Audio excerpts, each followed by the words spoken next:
In this video, we'll guide you through how to change your username on Instagram desktop using a PC or laptop. If you find this helpful, consider liking the video and subscribing for more tutorials. Here we are on Instagram desktop. No matter the reason, maybe you created your username a long time ago, you're rebranding, or you just want something new, we'll show you exactly how to change it. To get started, head over to your Instagram profile. On the left-hand side, move your cursor down and click on your profile picture where it says Profile. This will take you to your profile page. At the top, you'll see your username, and below that, your name.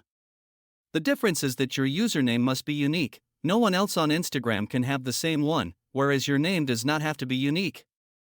To change your username, click on Edit Profile. If you don't immediately see the username option, don't worry. On the left-hand side, click on Account Center.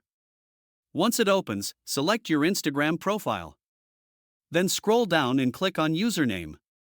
Now you can enter the new username you want. If you see a check mark, that means it's available. Once you're happy with it, click Done to save your changes. And that's it. Your Instagram username has now been updated. If this video helped you, don't forget to like and subscribe for more helpful guides.